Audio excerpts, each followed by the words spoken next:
House Bill 687 by Representative Wright, St. Bernard Transportation Corridor Roadway. Purposes of the St. Bernard Transportation Corridor Roadway provide relative to powers, duties of the board to authorize use of public-private partnerships, provide with respect to coordination with the Department of Transportation Development and Port of New Orleans. Rep. Wright on your bill. Thank you, Mr. Speaker. Colleagues, I'm proud today to bring this bill to you for support. It does a few things, but in particular, it focuses on a really important project for the state of Louisiana from an economic development perspective. This bill has a lot of moving parts to it, but it's important to remember a few things. First off, it authorizes the Port of New Orleans, to pursue a public-private partnership in a number of things like fund, design, contract, construct, and operate. Solicit proposals and bids. It's a toll road, right? It's planned to be a toll road. Requires approval of DOTD for anything that impacts the state highway system. It specifies that following a feasibility study by RPC, it requires consultation with DOTD and St. Bernard regarding potential impacts on local, state, road, drainage, flood protection. It specifies that free passage is given to residents. You will note I have asked that a variety of letters be put on your desks, and I think it's important to see those because it gives you a great perspective on how important this is to a number of people, including Governor Landry, who recently appointed Michael Heck with GNO Inc. to be his point person and leader in this matter. It's so important to the governor, and I agree, it should be. You will recall, I think, that Michael Heck was the local leader to help shepherd everything getting ready for the Super Bowl, which is a smashing success. So I think it's a great move forward. And then you'll also see a number of the groups that have been involved with this since 2018 when this started. Mr. Speaker, I have an amendment that I think best puts Madam Clerk. an argument first. Representative Wright offers up amendment set 2967. Rep. Wright on your amendment. Thank you, Mr. Speaker. Colleagues, there was some debate in committee and in conversations with others about what type of involvement the state or the legislature would have on this matter. There are a lot of points at which DOTD, regional RPC, Regional Planning Commission, the governor's office, you name it, are engaged, but there isn't necessarily something with the legislature. So what I've done is asked that we include an amendment that requires the port to go before joint transportation before the final movement on the project. Any questions on the amendment? Any objections to the adoption of the amendment? Hearing no objection, the amendment is adopted. Back on the bill, Rep. Bayham for a question on the bill. Representative Wright, this bill was pre-filed April 4th, though at no point did you notify me, the only representative St. Bernard has in the House of Representatives, about you filing this bill. Was there a particular reason why? I couldn't deal with it. I had too much going on. I don't even remember the language then. I was doing it for the Port of Orleans. I had a whole bunch of other things to deal with. And it wasn't until literally like the week before when they said the hearing was going to be next week that I started focusing on it. Well, apologies about that. We're very busy here. Do you know the width of the Mississippi River at the proposed LIT spot? Pardon me? The width of the Mississippi River at the proposed LIT spot and Violet? I mean, what? No, I don't know all the numbers on it. What do you want? What are you trying to say? I was just asking a question about the width of the river. I think it's significant. I think that it's not significant, actually, because we're going to see, like we did in committee and in other parts of the public debate, that in some kind of way the Plaquemines port is a better option or that this isn't the best option. And I could tell you all the smart people, the people who have been involved, had decided this is the best way to go. It has been brought up in part of the discussion on this road that it would be utilized as a hurricane evacuation route for St. Bernard. Do you agree with that point? Listen, I don't get involved with hurricane evacuation stuff. I think that is an argument for it. It makes sense, but I can't vouch for that. Thank you. Okay, we have another amendment, Madam Clerk. Representative Bayham offers up amendments at 3143.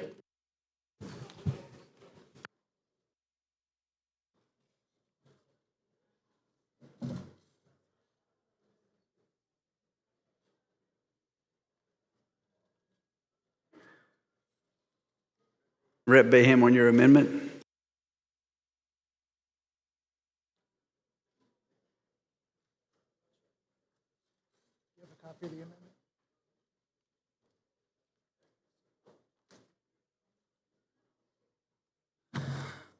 Thank you, Mr. Speaker. I have three small amendments to this bill. One, on page 3, line 15, after shall and before be, delete neither. Amendment 2, on page 3, at the end of line 16, delete nor, insert shall. And on page 4, line 24, after shall and before saint, delete consult with and receive approval from the governing authority of. Would you like me to go into explanation on why I'm promoting these amendments? Are there any questions on the amendments? Rep. Carver for a question on the amendment. Rep. Mahan, do these three amendments, in your opinion, improve the bill? It makes a terrible bill slightly less awful. Then do you plan to support the bill if your amendment goes on? No. Thank you. Any other questions on the amendment? Any objections to the adoption of the amendment? Rep. Wright on your objection.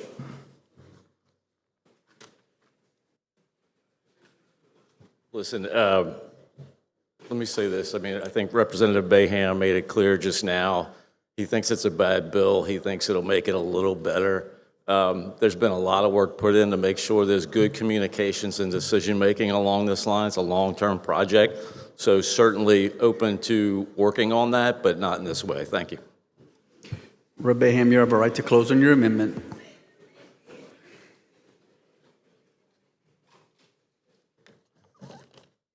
Thank you, Speaker de Villiers. These amendments provide additional oversight. That's what the point of this is. It allows for the Transportation Authority of the state to have greater oversight over this project and allows St. Bernard Parish Governing Authority to have oversight on this project. Currently, this bill has St. Bernard written all over it, but there's no accountability, there's no responsibility, only the word consult. Consult has nothing to do with accountability. It is just a word thrown out there that is equivalent to window dressing. I ask for the adoption of this amendment. Okay, members, Representative Bayham had offered up a set of amendments which Representative Wright has objected to. All those in favor of the amendment vote yea. All those opposed to the amendment vote nay. Madam Clerk, please open machines. Members, vote your machines. Members, vote your machines. Wright, nay. Tarver, nay. Members, are you through voting? Yay. Green, yay.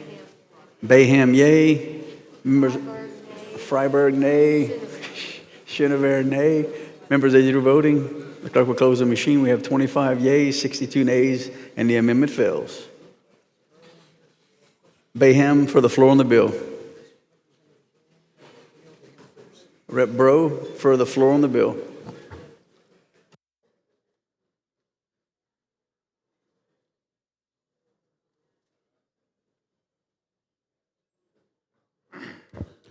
Thank you, Speaker. I come to the floor in opposition to this bill for a number of reasons. Most significantly, I would be remiss if I did not tell this body that there is another viable option. Actually, there's two. In Plaquemines, which we are further down the river, we're not in the turn. Pilots will not have to make a turn into the port down in Plaquemines. It's a straight part of the river. It's a deeper part of the river.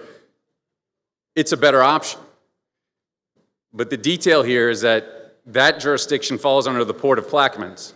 So for the Port of New Orleans to build a port down there, they'd have to share revenue with the Port of Plaquemines. For the Port of New Orleans to go build in St. Bernard, they don't have to do that. And it's clear that the people of St. Bernard do not want this port. They've spoken out it a number of times. Most of their political elected officials came to our committee meeting and spoke out against it, especially their school board. This site in St. Bernard is a 1,000-acre site that completely surrounds a school that's been around for decades, and they've known that fact for 4 years, and that school has not yet come to an agreement and has not been moved. Also, down in Plaquemines, we have about 4,500 acres, which is basically the river levee, land, marsh levee, coastal marsh. That's pretty much it. There may be a few camps that you have to move, a few homes you have to move. Very, very small price to pay for the economic benefit to this state. On top of all that, this is a P3 project. My district just happens to be home to the first P3 project in the state of Louisiana, and it has been a complete mess.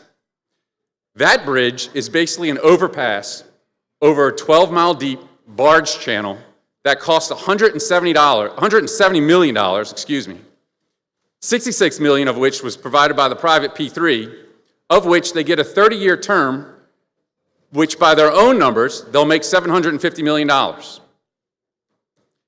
Further, that project has been more than a year behind schedule. The tolling, ironically, just started this past week after a number of delays, which made local people upset, and you could see the lack of care for the people. Because let me tell you, in a P3, the P3 private contractor does not report to the people, does not report to our contractors. They only care about their one client, DOTD, in my instance. In this instance, it'll be the Port of New Orleans, which is going to expropriate property and build a project in another parish that does not want it. So I would ask you to please vote no on this bill and have the state look at a better option which currently exists in Plaquemines. And I told you why that project has not been chosen. Thank you.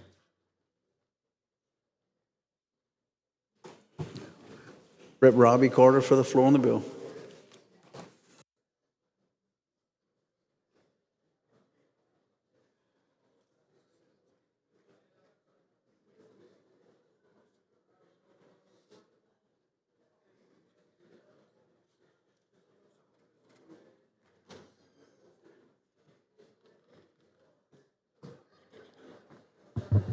Thank you, Mr. Speaker. We realize as of today, there are all 105 of us here. So we got 105 different districts in the state. I don't think any one of us would argue who knows what's best for their district. That's why we're elected from our districts. I'm proud to represent my district. When we have local bills, we tell people, these are local bills. They affect our district. And guess what? If that local bill is a bad bill, you'll pay for it in the next election. But when somebody comes with a bill outside of their district and affecting another district, and that district's representative says, no, we don't want it, and the neighboring district's representative says, no, it'll be bad for both of us, I kind of think we oversee. I compare this to what's happening to the carbon sequestration. We don't want carbon sequestration, but yet some of y'all think that y'all are going to tell us what to do and ruin our land with carbon sequestration. The representatives who represent the carbon sequestration lands don't want it. These people don't want it. We need to recognize that each of us represents different areas and that we need to look out after each other's area like it was our own. Thank you, Mr. Speaker. Rep. Bayham for the floor.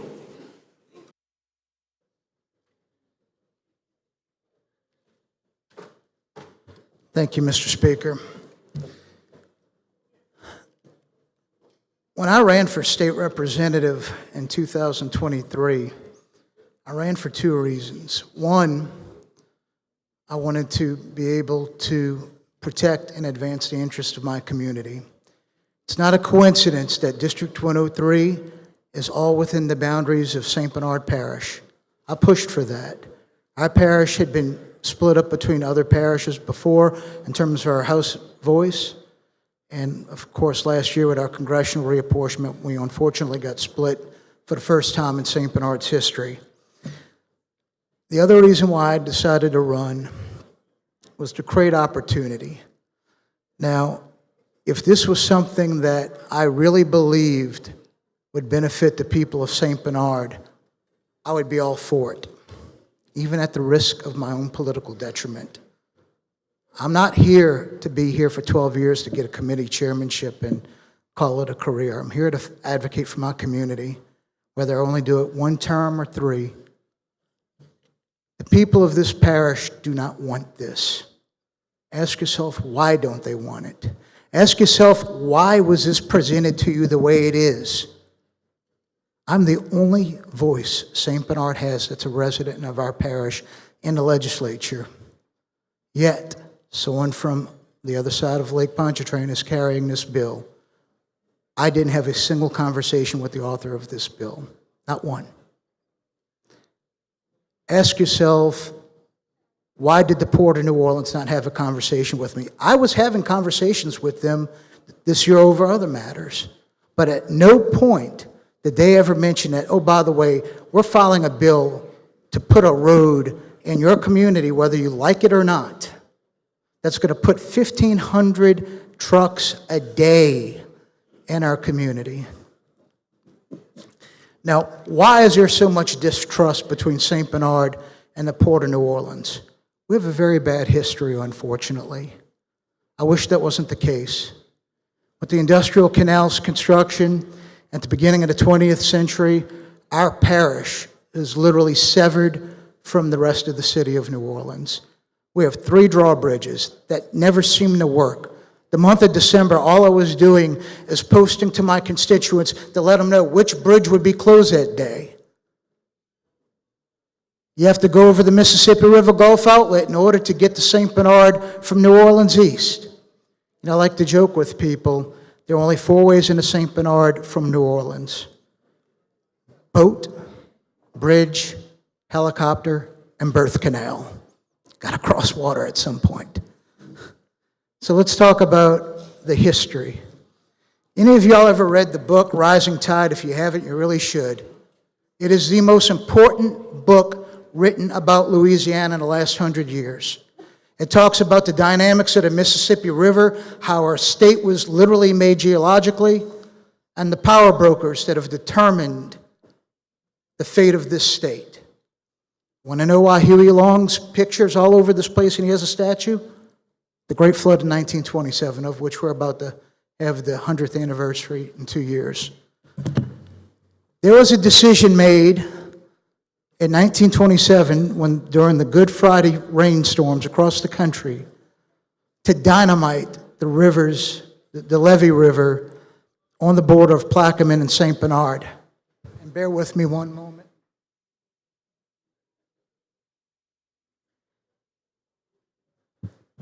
This picture sits in my office, my legislative office. I have it not on the side, but dead set.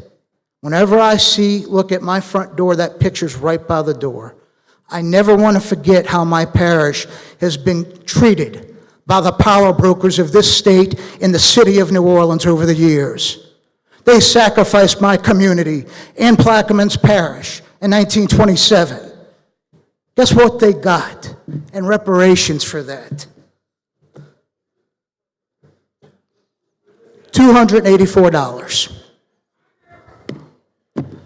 For their homes, for their livelihoods, for their farmland, for their trapping areas. $284, and that was after they deducted, oh, by the way, we're going to put you up and we're going to feed you, and they took that off their money. St. Bernard's a poor community. That's what we got as a settlement. They didn't have a choice. And by the way, you know who settled on that choice at the end of the day? The Louisiana legislature in 1927. That's who did this. That's who ratified this. And that's how Huey Long ended up becoming governor, because the people of the state saw that they were being pushed around by the power brokers that run Louisiana. What happened in the 60s? The Mississippi River Gulf Outlet, an 80-mile scar through the northern boundary of St. Bernard. They removed more dirt when digging the Mississippi River Gulf Outlet than they did in the Panama Canal. What came with that? We were told by the Port of New Orleans it would bring us prosperity. We would have all these ships and all these wharves and all these jobs. 2 ships a day towards the end, and a whole lot of salt water. It was authorized at a width of 500 feet. At the time of Hurricane Katrina, over 2,000 feet in width. It was poorly maintained. And the waters that drowned the people of the Ninth Ward and the waters that drowned the people of St. Bernard during Hurricane Katrina came from the Mississippi River Gulf outlet. We didn't even get an apology or an admission of guilt, except from the Army Corps of Engineers. That's what we've had to deal with. No one cares about our community. When I ran for councilman in 2001, I said the first thing I would do would go up to Washington and hand deliver a petition to the members of our congressional delegation asking that they finally close the Mr. Go, an environmental disaster. 4 years later, while plucking through the mud of a 2-story home I lived in, I had a foot of water on my 2nd story. I found one of my campaign flyers with "Work to close the Mr. Go" on it. How ironic, covered in mud, covered in water. That's how St. Bernard has been treated over the years by the part of New Orleans, by the state of Louisiana, by the federal government, by the power brokers. We have suffered as a community. I am here to fight for the people of my parish. This is supposed to be the people's house, not a place for us to rubber stamp decisions made by other power brokers, whether they be in New York, Washington, Baton Rouge, or anywhere else. We're supposed to be the voice of the people. I represent the people of my community. I know where they are. Every candidate who ran for office in St. Bernard in 2023 signed a pledge saying that they would oppose the Port of New Orleans, plan to build a port in the middle of Violet, but sandwiched between 2 communities. And let me tell you why I asked a question about the width of the river.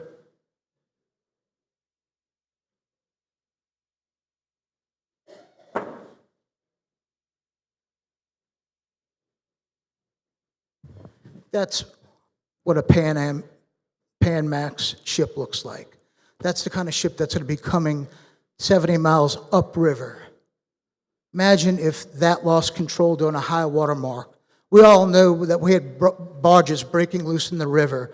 If a ship like that broke loose, lost power, much like the ship that hit the Riverwalk back in the late 80s, early 90s, the Bright Star, or what we had in Baltimore, people in St. Bernard would be drowned instantaneously.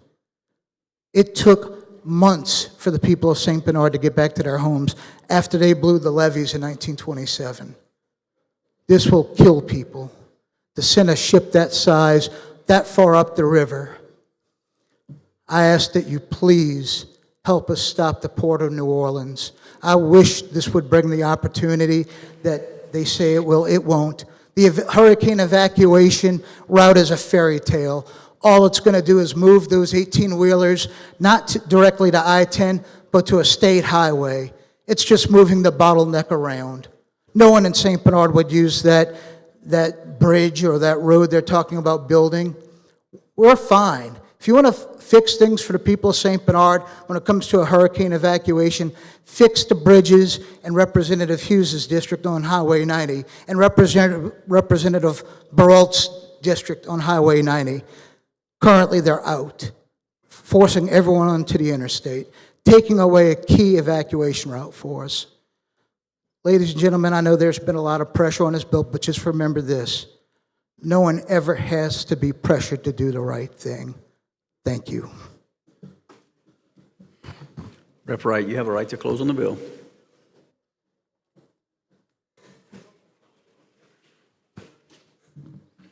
Thank you, Mr. Speaker. Colleagues, a few things have been said about this bill that are, quite frankly, disappointing. And we could do a lot better as a body.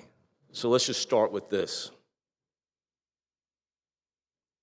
August 21st, 2023, a letter from the St. Bernard Parish President to Secretary Buttigieg. I am writing to express my support for the Louisiana International Terminal Project, connecting America's heartland to the future of global trade. Parish President. In the middle of the letter, he says, it's been shaped with extensive public engagement. One of the letters I sent to you doesn't look like a whole bunch of power brokers to me. I see a lot of hard-working people throughout the Mississippi River that see the best step to go forward with this. I think the biggest frustration is to hear, and I picked this up when I was chair of transportation in the last term. Unfortunately, it took a while to see this, but my colleague on the Senate side saw it immediately. There's been a game being played between Plaquemines Port and the people involved with the St. Bernard Port. Plain and simple. It takes a while to see it. I'm a little too easily, a little naive on personalities or whatever. But the bottom line is, one of the reasons why we can't get away from our own shadows in Louisiana is because we have this sort of, these little fiefdoms that we want to keep away from each other. Hey, you can have both ports. It's not one or the other, but what you will see, both from our former U.S. Senator and other people who are involved in this project in the Violet area, is to try to play them off each other. It doesn't have to be that way. And one of the first things I ever learned, and I'm sure a lot of you all have learned as business people, is that if you think you can predict the economy and what's going to happen in the next 5 to 10 years, you're not. It's just not going to happen. Go think about COVID. Saw the things that happened there. So this idea that people know this is the only way we can go, this, that, or the other, it's completely wrong. Port of New Orleans has done everything it can to move forward on this. It's a long process. But here's the problem with Plaquemine. I sat through a board meeting, and they showed the study that was done. This was like 2 or 3 years ago. I remember going to a dinner with like 25 stakeholders. The previous port director was there, okay? So we got 5 years going on this thing. And that wasn't the beginning. All on private money, all excited, all bragging, we can go forward with this. Nothing has happened. Before that, you had a senator in Louisiana, A.G. Crow, created an organization related to a port near Plaquemine. Private money. I heard from that guy every year, before I was even in the legislature. He was in the paper once or twice every other year or something, talking about, we're about to bring in private money. We're about to bring in nothing. 10 years. We can talk, but why isn't something being done? They haven't. And there's a lot more to it that I won't get to at the well. Colleagues, I'm just going to leave it at this. I hope you support this. This is a big project. We should be able to do this. We should be able to knock it out. There's this idea that somehow only the St. Bernard rep knows what's best for this area. I disagree. Port of New Orleans has demonstrated many years of working at this. They got a community connection office in Violet.